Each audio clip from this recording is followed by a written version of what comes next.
Hey, good day. Today's video is about vegetarianism. I'm a vegetarian and I'm going to explain to you why and the reasons and choices and whether spiritualism says you should do it or you shouldn't do it and how you make your own informed choice, okay? So I was brought up in a household where my mother was religious Sikh and my dad wasn't really religious, so he ate meat and she didn't. And growing up as a child we were eating like hot dogs and mincemeat and things like that, I remember, but mainly vegetarian food. And then as we got to the age of like 8, we got baptized as children and in the Sikh religion, and we became more and more vegetarian. And then I was vegetarian for a long while until, which was kind of like not pressured but kind of expected. But then when I went to uni, I was quite skinny, and then my mum was like, you should eat meat maybe, and then I did start eating it. And then on and off, I have been on and off meat since then.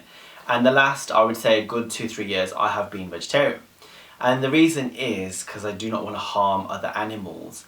Now, according to Indian religions such as Buddhism, Hinduism and Sikhism and Jainism, when you harm another animal, you absorb their negative karma.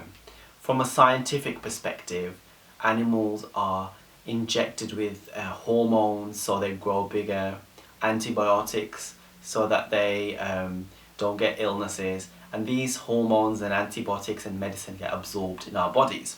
Quite often then these animals are placed in cramped conditions, having not such nice lives, and are just bred to be eaten and fed a lot of fattening foods. So that, and also when they're killed, that sort of fear hormone is stuck in their body as well. So that's kind of like, you know, you can check out the videos by Peter on this, but it does kind of make you kind of feel a bit ooh. But if it's organic, then perhaps that's a different story. And with regards to eggs, if they're free, if you've got hens at home, then I don't know, I think that's okay, because hens lay eggs every day naturally, whether they're fertilized or not, right? But what happens is when it's in a battery farm, or even if it's just large scale, even organic farming, when the hens lay eggs, some of them are kept to be chicks, but the female ones, they allow them to hatch. They keep some of them obviously to give to us so that the people are going to use them in the industry and to eat, but the rest of them are either allowed to, they're all allowed to hatch, the rest are allowed to hatch, and if they're male chicks, then they are put into like an incinerator, like a slicer, and killed alive, like sliced up alive, like seriously, watch the videos.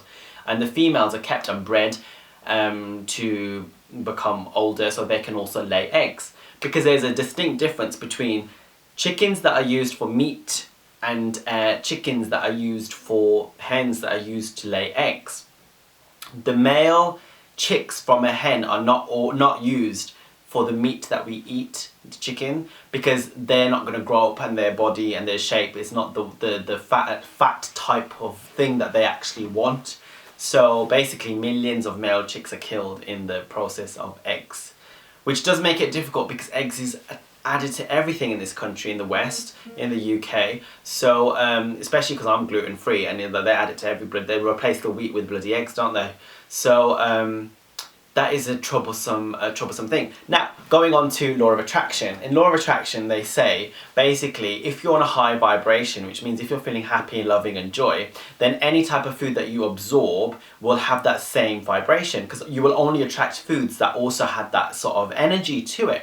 So the fruits and vegetables will have that energy, regardless of whether they're organic or not organic, regardless of if they were battery farmed or not farmed. You know, that life of that produce would have that same vibration.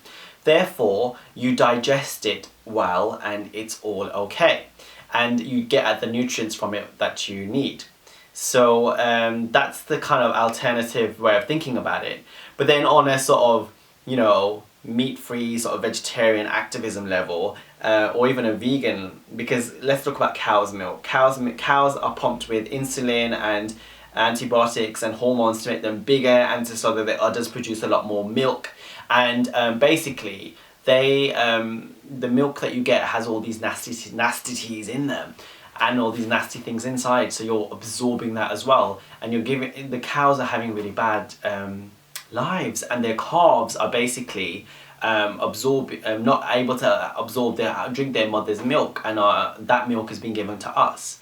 So soya milk's not that great either. Almond milk is much better for you, and coconut milk. So there's lots of different concepts and reasons whether you should become vegetarian or not.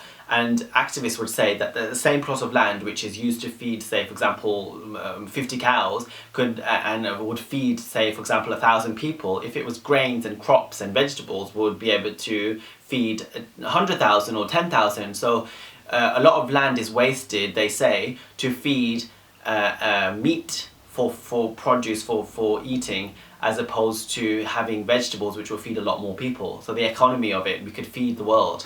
Do your research on the topic and follow what you feel in your heart. But I mean, we should ultimately aim for a ahimsa, which is non-violence, and love and respect for all creatures that are out there. Comment, subscribe, like, and get back to me get back to me about this topic. Share this video, subscribe to the YouTube channel and the newsletter, and choose for yourself whether vegetarianism is what you want to do. See you later.